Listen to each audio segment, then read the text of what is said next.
My name is Arthur Donovan, 56 years old, and for 28 long years I was the Director of Compliance and Risk at Innovatech Solutions, a tech giant headquartered in Austin, Texas.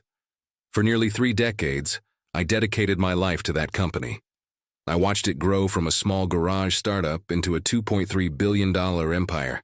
I was the keeper of secrets, the man who ensured that every contract, every merger, every strategic decision stayed within the law. To most people, I was just another long-time employee, quiet and methodical. They mistook my silence for lack of ambition, my calm for submission.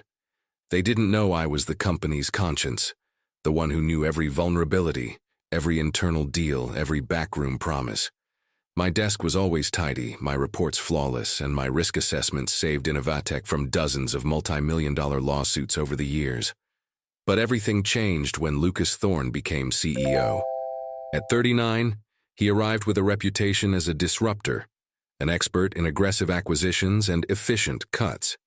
He brought with him Regina Walsh, an HR director cold as ice, known for her skill in restructuring companies by eliminating veteran staff. Together, they saw Innovatech as a numbers game, not the legacy I had helped build. Over the past 2 years, I began noticing troubling changes. Lucas and Regina ignored my compliance alerts, dodged internal audits I requested, and restructured contracts in suspicious ways that benefited companies with apparent ties to Lucas. My instincts, honed over decades of spotting corporate risk, screamed one word: fraud. Every time I raised a red flag, they dismissed me with hollow phrases about thinking outside the box and not being tied down by outdated bureaucracy. Always with that condescending tone that treated my experience as a liability. But I wasn't a fool. I started documenting everything, every ignored email, every dismissed warning, every meeting where my recommendations were rejected without technical justification. I kept an offline, encrypted archive at home, with copies of all non-compliance reports, incriminating emails, and meeting notes. It was my personal truth journal of Innovatech. I also established a discreet contact with Elias Vance, a former company attorney who had left years earlier over ethical concerns. Elias was a man of integrity, with strong connections at the Department of Justice. I created a security protocol. If anything happened to me, a package of key documents would be automatically sent to him.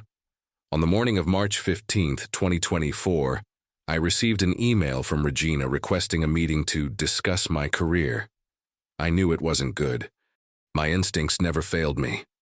I walked into the room and found Lucas seated behind Regina's desk like he owned the place. Regina stood beside him, folder in hand, wearing that icy smile I had come to despise. Lucas got straight to the point, not even looking up from his laptop. My position was being eliminated. Restructuring. I was too expensive, he said, and they needed someone with a more modern mindset.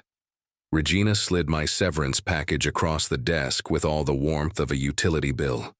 I had until the end of the day to clear out my office. I felt the blow of 28 years vanish in seconds, but I didn't explode, I didn't shout, I didn't beg. I calmly said I understood and would be available for any necessary transition. Lucas finally looked up, clearly expecting a more dramatic reaction. He asked if that was all. I confirmed it was and stood up from my chair. As I walked toward the door, a cold clarity settled over me. They had no idea what they had just done. They didn't know I was the only one who knew the irregularities they'd been covering up. They didn't know I had documented every suspicious move they made. And most of all, they didn't know I'd been preparing for this exact moment. I returned to my desk and began packing my belongings with the same methodical care as always. But inside, I was activating a plan I had prepared for months. I called Elias from a payphone in the parking lot. "Elias, it's Arthur. It happened." "They fired me today," I said, keeping my voice steady. "I understand," he replied, his voice serious. "Is the package live?" "Yes. You should receive everything within 24 hours, I confirmed. Documents, emails, audio recordings from meetings where I raised the issues. Everything." Elias asked if I was sure about what I was doing. I told him I was absolutely sure. I explained that I wasn't fired because of restructuring. I was fired because I was the only one who knew the truth. Over the past 6 months, I had uncovered the full scope of the corruption. Lucas and Regina weren't just cutting costs. They were orchestrating a fund diversion scheme through inflated contracts with shell companies. Miller and Associates, Quantum Consulting, Apex Solutions, all of them were fronts controlled by Lucas through strawmen. Consulting contracts worth $500,000 for services that were never rendered. The worst part, they had infiltrated the board of directors. 3 out of 7 members were receiving disguised payouts as special fees to approve the transactions. It was a sophisticated money laundering scheme that had already siphoned over $15 million from Innovatech. My dismissal wasn't a coincidence. It was the final move to eliminate the only person who had full access to the financial systems and enough knowledge to connect the dots. They thought I was just an old, harmless employee, but they didn't know I had secretly recorded the meetings where I raised concerns, using a small device I always carried in my pocket. I left the company that afternoon carrying only a small box with personal photos and a cactus I had cared for over the years. But what I was truly carrying was something far more valuable: meticulously documented truth. 2 weeks later, the first signs of chaos appeared. The external audits I had scheduled before my termination arrived. Deloitte began asking questions that Lucas and Regina couldn't answer. They wanted to know where the compliance reports from the last 6 months were and who had approved the suspicious contracts. I had programmed the compliance system like a ticking time bomb. Automated reports were set to trigger to investors, auditors, and regulatory bodies anytime suspicious transactions were detected. Without my oversight to manage those alerts, they began to pile up like an avalanche. Lucas's phone rang nonstop. Investors, SEC auditors, financial journalists, everyone wanted answers about the aggressive restructuring and the inconsistencies being uncovered in the financial reports. That's when Regina called me. Her voice, usually cold and controlled, was trembling. She said we needed to talk, that there were some misunderstandings that could be cleared up. Misunderstandings? I asked calmly. Regina explained that perhaps they had acted too hastily. Lucas was willing to reconsider my position. They could offer a promotion, a substantial raise. Regina, my loyalty has always been to Innovatech, not to you two, I replied. And now, if you'll excuse me, I have a consultation to prepare. What consultation? She asked, panic clearly rising in her voice. I explained it was for the SEC. They were interested in better understanding the company's compliance processes. Coincidentally, they had quite a few questions about transactions I had flagged as irregular. The silence on the other end was deafening. She hung up without another word. The next day, Elias called me with news that made me smile for the first time in weeks. He said I wouldn't believe it. Lucas and Regina had contacted him offering a $2 million consulting contract to help resolve Innovatech's internal issues. They wanted him to find a way to reverse the situation. And what did you say? I asked. I said I already have a client, Elias replied, and that truth is not for sale. 3 weeks after my termination, Elias submitted the full evidence package to the SEC and the FBI. It contained over 400 pages of documents, including internal emails, bank statements I had obtained through my contacts in the finance department, audio recordings where I warned about the irregularities, and a detailed report connecting all the puzzle pieces. The timing couldn't have been more perfect. Innovatech was in the middle of a secondary public offering, trying to raise $300 million for expansion. Investors were already nervous about the inconsistencies appearing in the quarterly reports. When news of a federal investigation leaked, it was like throwing gasoline on a fire. Innovatech's stock plummeted 40% in 2 days. The public offering was canceled. Major institutional investors, BlackRock, Vanguard, Fidelity, began dumping their positions. The board of directors went into full panic mode. That's when Lucas tried to intimidate me directly. He showed up at my house on a Saturday morning, flanked by 2 expensive lawyers in Armani suits.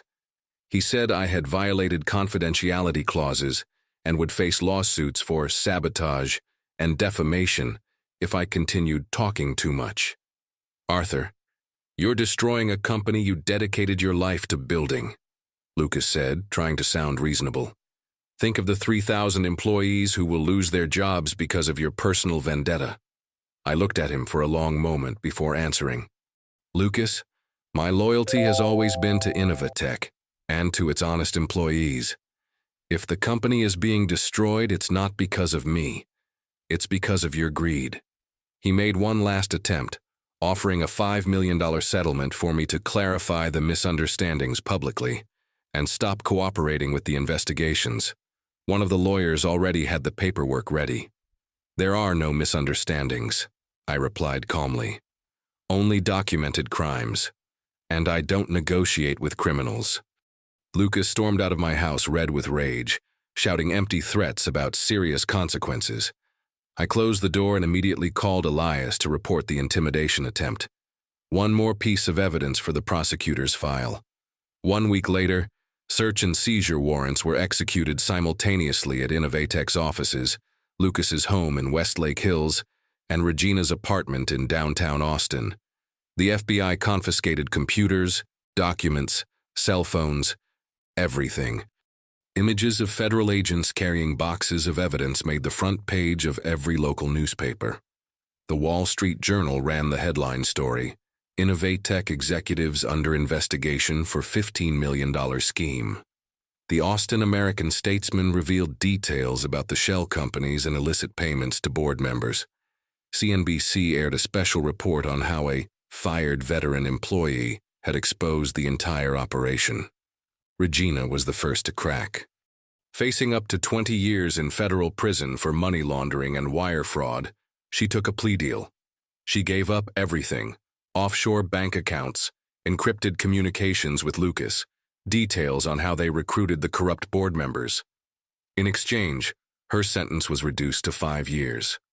Lucas's trial was a spectacle. For 3 weeks, federal prosecutors presented the evidence I had meticulously gathered. My recordings were played in full. My compliance reports were read aloud. The jury heard Lucas fire me over the phone, a call I had secretly recorded, in which he admitted I knew too much about the new operational directives. The most damning moment was when they played a conversation between Lucas and a board member, where Lucas said, "Arthur is a problem. He has access to everything and asks too many questions. We need to get rid of him before he connects the dots." Lucas was sentenced to 18 years in federal prison with no possibility of parole. Regina served 4.5 years. The 3 corrupt board members received between 8 and 12 years each.